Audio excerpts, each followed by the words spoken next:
Hey guys, it's Daniel Faust, one of your hosts. We're in day 4. Hope your Thursday's going well. If you're in the Delaware, Maryland, Virginia area, it's beautiful weather. Hopefully you got a chance to go outside before it becomes too humid or too wet or anything else. And we hope that you're doing well no matter where you're coming from, East Coast, West Coast, or around the world.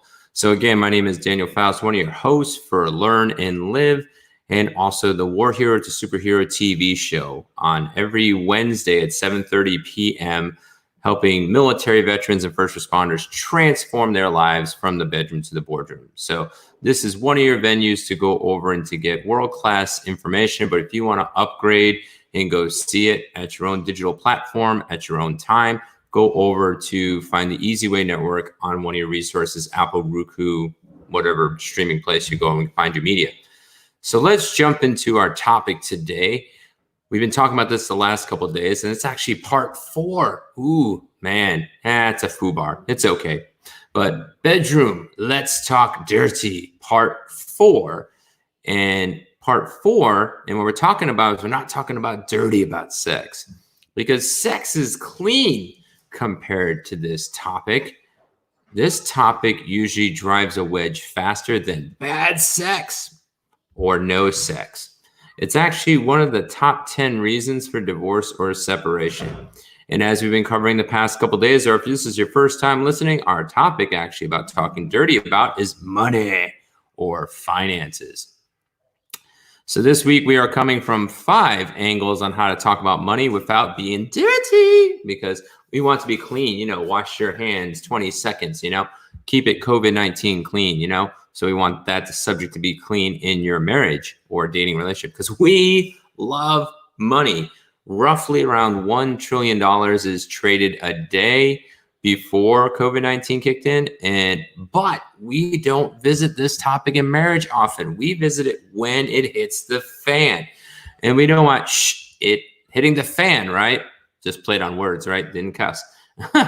So now we are going into, tonight we will dive into choosing the type of work to take into the new normal. So buckle up, it is a bumpy road. So the world is changing again. So we've been in COVID-19 pandemic ops. February to April, we're going into our second into third month. Some states are going and getting released. Some things are going back to sort of quasi-normal. Some things might never go back, and it might be the new normal. So what are you going to go over and do in this place? You're married or you're dating, you're with somebody, and your job might have went away. You might have been a military person and you're getting out soon. You might be retiring. I just talked to somebody and they were getting out in November and they're like, we don't know what to do. We can't go apply for jobs. Other people are going over and already out of the service or and had service-based jobs, or they were a speaker, a coach, a trainer, or whatever it is. And they could have been, or even going to college to get a job. And they found out that, hey, the economy went away and a lot of the jobs that I was offered to get are not there. So what financial train are you going to be choosing in this particular realm? And also how you and your spouse are going to join this financial train, because your financial train influences hers or his train. It doesn't matter if you go do joint checking accounts, single checking accounts, no matter what it is, your financial train, whatever you choose, will be affecting the other. So let's talk about those 3 types of trains and the pros and cons. There's 3 types overall. You first overall have the 9-to-5 worker. I've been in that world when we've been active. If you're active duty military, you're kind of the 9-to-5 worker in a sense, because it's a corporate job. You continue to work it. It's always there as long as your enlistment's there. If you're a veteran, then you maybe done some corporate jobs, especially as a first responder. Our jobs are, they're salary, but they're corporate in the sense that they last. And the pros in this particular regard is that they have stable hours overall, stable pay, progression, benefits, and predictability. That's some of the pros. That's not all of them, but that's some of the pros. But the overall cons are you're trading dollars for hours. Or if you're salary, you're trading constant hours for the standard dollars. Like for my job right now, I fit into all 3 of the realms as we're talking about. But for this one, it's like literally I can't do any more hours. and I'm stuck. I have a maxi flex schedule, but overall, I'm like, I know my paycheck every 1st and the 15th. It's always X amount. There's also little tax benefits. You have some tax shields by going over and claiming your exemptions, which if you don't know your W-9 2019, I'd highly recommend you go figuring that out. You might be able to use your kids as a tax shield, your house and whatnot, but not much more really. The average person goes over and claims zero, roughly 60 to 70%. And again, I'm not a financial whiz. I just been through so many scenarios of this. So if you need to find a veteran that is a whiz at finances, Brandon Cox, if you're watching, he's a great reference to go over and connect with. Also in this particular regard of having a corporate job is you have a boss. You have to report to them. You might like them, which my boss right now, I love. And I've had other bosses that I'm like, limited vacation time. The most amount of vacation I've ever seen a company go over and give is 6 weeks. But if you're grinding out like 60, 80-hour weeks, we think teachers have 10 weeks off. They typically don't. They're always grinding. They're limited there.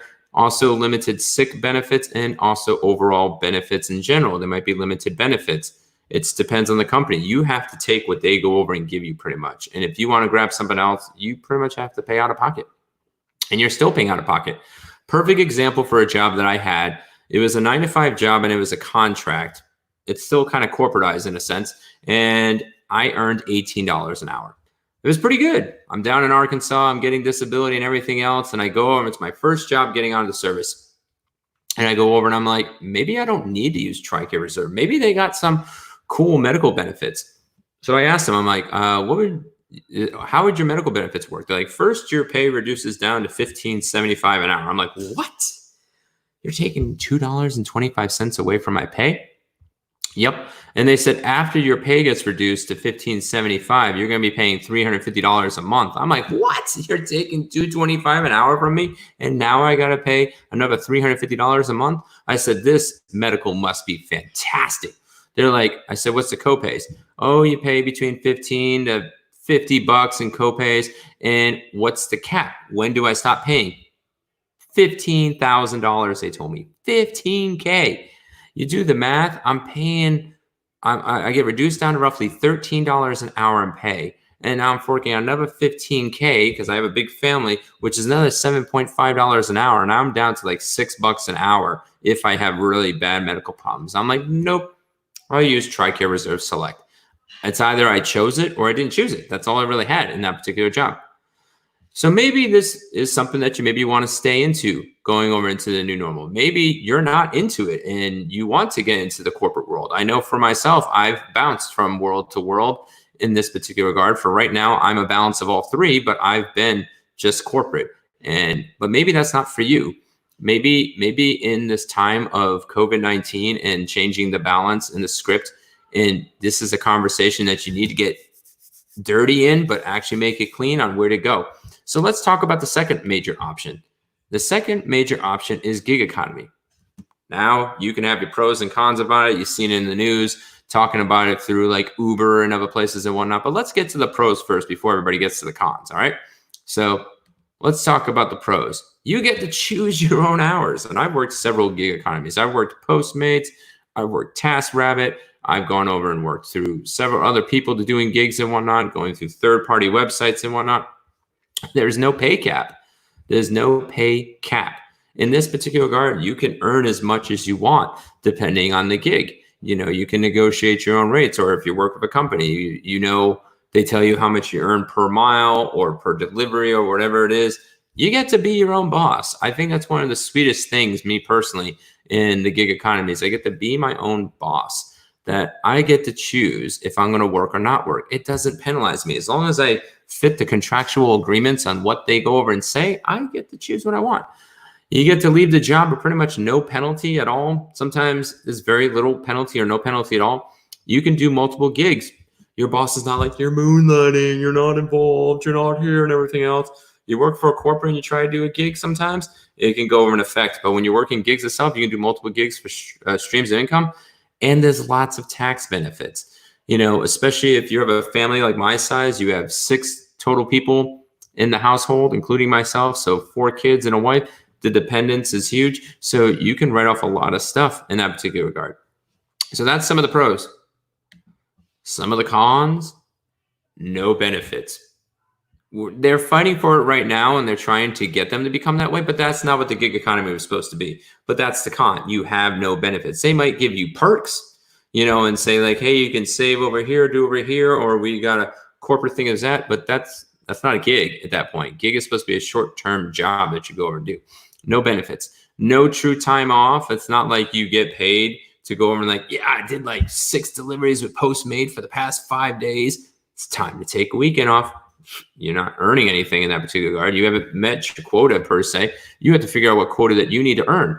For me, I always went over and I did the gig economy. My goal was to earn $200 a day. That was the minimum I wanted to go over and earn. Then I knew it was a fruitful day. So if I earned $200 a day or more, then I could go over and say it was a good day for me because I knew my tax bucket and everything else. No sick leave. So you get sick and you're like, oh, can't get paid for that. Your computer actually chooses your workflow. And a lot of these gig economies, Postmates, Uber, Amazon Flex, whatever it is, it's based on proximity, where you're at, how good you are as a driver or as a deliverer or as whatever. And they basically choose your workflow. If you're in a major metropolitan area with the gigs, you will get tons and tons of work. You're in a smaller metropolitan area or like a rural area, you might get little to none. I lived in Scottsdale, Arizona, the most richest city in Arizona. And if I stayed in my parking lot, even though about 900 yards, it made $600,000 to $10 million houses, I would go over and get little to no gigs. I'd drive out my house and go towards downtown Scottsdale, South Scottsdale. I would get a lot of stuff. So the computer chose my workflow. Certain days I had my kids in there and I was like, we'll go shadow and do stuff and teach them lessons. And the thing is that certain days I'd be with a kid and we only get none gigs at all. Go with another kid in the right area and they're like, I got 6 deliveries. And I usually paid my kid like, a quarter or 50 cents a gig to teach them, the value of money and stewardship. And the kid's like, one kid's like, I earned $1.50. And everyone's like, I only earned a quarter. And I'm like, yeah, computer chooses the workflow. From there, difficult to get financial help in this season. A lot of people that did gigs, 1099s, things of nature, a lot of my contract trainers and speakers and coaches that do short-term things and whatnot, working with other companies, it was hard to get unemployment or to even get loans. You had to have 2 years of viable income to go over and do that. Now, I know some companies, if you need help with that, if you're jumping into gig economy to take your 1099 money and make it W-2, get back with me in the chat to go over and do that. But the overall, it's difficult to get those financial things in the gig economy. Not for everything, but just the normal. And the last option that is looking like in this world is small biz. So having a small business. By 2025, 79 million Americans will be estimated to have a small business. That's roughly about 20% of Americans, and 67% of of people employed are through small businesses. So that's the reason why we're struggling so much. The big corporates, they're not struggling that much. Some are, some aren't, depending on the situation, but that's the people that are majorly struggling. But I'm not saying it's a pro or a con. I'm just saying that's what it is right now. So let's talk about the pros. The pros is you get to be your own boss. That is a fantastic thing to go over and to do. You get to decide your day totality, kind of like the gig economy in a sense. From there, then you can also work on your passions. One moment, I'm going to take some hydration. Work on your passions. You get to do what you want to do. You get to choose what type of business you want. I mean, I had a business of working with churches. I've had a business in consulting. I have had a business in training. Now my business is working with military veterans and first responders. You guys that are listening right now, doing consultative workshops, seminars, podcasting, Facebook Lives, things of that nature. You get to work on what you're passionate about. I get really excited for this live to go over and to serve you guys. And also the TV show and our future podcast rebooting back up soon. And the pros is that you get to keep all the profits. So if you're the solopreneur running the business and after you pay expenses, you're not getting that hourly wage or whatever cuts off from the small gig and whatever it is and everything else. You get to keep all the profits. Unlimited vacation time and earnings in this regard. You can take as much or as little vacation. You can do workations. You can be remote. You can be virtual. Gigs kind of have the same thing, but in the small biz, you really get to go over and choose, because even when I was doing some of the gigs, certain cities wouldn't have it. I'd go to a smaller city. It's not like I could go, vacation during the day and do deliveries at night. I had to be in a major metropolitan. If I was in Phoenix, I was in LA. If I was in San Diego, sure. But if I'm going like to San Bernardino, or if I'm going to like my old hometown, Central Falls, Rhode Island, which is 1.5 square miles, if Postmates exist there, I'd be shocked, because you'd only get 12 deliveries for the whole city. So you were limited. You can earn passive and massive income. And what I mean by passive and massive income is when you roll your business is kind of like, let's give Amazon, for example, or even my business. I sell books. I published one of the books, and then we're doing a bestseller campaign for our book, Leave No Marriage Behind, next week. And also I go over and I do consultations. I do workshops. The consultations, the workshops are the massive income. I have to be there actively to go make that money. But my book is already published around the world. If you went right now and went to Amazon, you looked for Leave No Marriage Behind, and you bought the book, the e-copy right now, 99 cents. The paper copy, I think it's $9.99. I earned passive money of 35 cents. I'm keeping the cost low for the sale.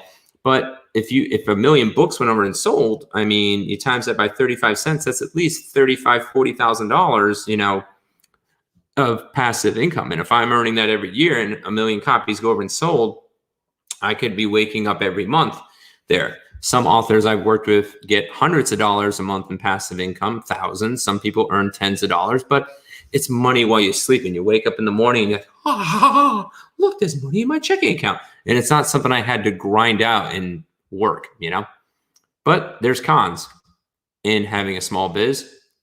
In a small biz, you are wearing multiple hats. Just take a hat, put 8 brims on it, and spin the sucker, and then just go, boop, that's what I'm doing. Boop, that's what I'm doing. Boop, that's what I'm doing. That's that way for a long time. Most of the money in a small biz, until it gets larger or until you get that massive and passive wheel spinning, most of the money goes to the business rather than your wallet. When you're working corporate, you do your 40, 80, whatever, how many hours you do in that week. And the same thing with the gig. It's like the money comes home and then you decide budgetarily what you're doing. When it's a small biz, you're like, let's say you make $20,000 a month in revenue, you could be shelling out $17,000, $18,000, $15,000, $12,000 out in expenses. And you're like, I only took home $8,000 out of $20,000. I'm like, I got shafted. Or sometimes even less. Some people go negative and they're chipping in their business constantly, and they're just having maybe a spouse go over and work, or maybe they're working a side hustle. You pay for all your benefits as a small biz. You have to go over and work with certain agencies. Now, if you're in a small biz and you need assistance, I got connections in that regard for benefits. But in the hindsight, if you don't work with those companies to do those group policy benefits, you're paying a lot out of pocket. No vacation or sick leave for yourself unless you plan it out, and hopefully you're at massive passive and you have employees that you can actually take a vacation. But the first 3 to 5 years, you might not be taking vacation, or you might be doing workations, staycations, other things of that nature. And if you lose the business, you can lose everything. That is a con. And I lost my first business in a sense. I had to shut it down. Fiscal the first time, second time for my marriage, because it wasn't the right place in the right time. And I had to go back to work. And I've been in all 3 of these realms. So if you need to go over and talk, and what's best for you, because this is just, my cornucopia list. This is not a professional list. This is just what I saw as pros and cons. So just take this as a person's opinion that's been through 70 jobs, ran a couple businesses, and gone over and just want to serve you in this particular realm. So that is where it's at. So if you have any questions, we'd love to go hear it in the dialogue. So don't always think this is a monologue thing. We'd love you to go put questions and comments in there as you're going over and watching. But here's your superhero challenge if you're watching this in the live or watching this in the replay. So as of right now, we're still in COVID-19. We're not fully out of it. Maybe some states or whatever you are out of it. So I'm taking this as the majority of the states are not in this, that are still in the COVID-19. Is my superhero challenge to you is to have a nice at-home date with your spouse, husband, wife, and schedule some time to talk about your financial dreams and see which route to take to get there. There's a lot of trains to go out there. Even though we're suffering right now, there is still an immense amount of opportunity, and there's a lot of opportunity to go over and to pivot. And I'd highly go recommend that you do this now. I know money and finances is a dirty topic, but let's go rewrite the script, especially as military veterans and first responders, to go over and to say what direction is best for this particular regard. Not everybody needs to go to college and go to corporate America. Not every single person needs to do gigs and just live off paycheck to paycheck. And not every person needs to do a small biz. Each person, each couple needs to go over and make this decision. And once you come together, the decisions should be coming together, because when you do them separate, you're going to start doing other things separate. And that's when you go from face to face, shoulder to shoulder, back to back, and push away. And until the point that you go over and say, I don't know you and you don't know me, and we just go over and pursue divorce. Our heart and goal is to go over and to get you to thriving, not just in your wallet, but also in your life. Because you can be a dollaraire or a billionaire. If you're going over and together in marriage, you'll go over and thrive when you become one. So that is pretty much about it. If you guys have any questions, we'd love for you to put them in the comments in the feed. We'd love to answer them live, or we'll answer them on the replay. And as you see in the banner on the bottom is that wanted to go over and send you guys to this. Oh, can't kick it off. All right. So if you see in the banner at the bottom, has been scrolling through the entire time, we have a virtual summit that we are putting up through Easy Way Live Events. People like Sharon Lecter from Think and Grow Rich, I'm hoping I remember that right, and several other famous influencers and celebrities that are helping you, including myself, to take your brick and mortar life and convert it to a digital life. So if you want to go learn more about that and the resources that we go over and have, we'd love for you to join our virtual summit. You also, with a registration, you have the chance to win $250 Visa gift card. You use the referral code War Hero to Superhero. You get locked in. Once we get 1,000 registrants, I will personally go over and send you a $250 Visa gift card for you to go over and use. And the best benefit, it's not a corporate gift. It is a personal gift from me to you. So you don't have to go worry about it. As long as you're getting less than $600 in gifts, in this year, it's a free gift to you and there's no taxes on it at all. So don't worry about it. So it's just me sending something to you for you going over and doing this. So we hope that that goes over and serves you. But again, we need 1,000 registrants to go to easywayliveevents.com and go sign under the referral code War Hero to Superhero.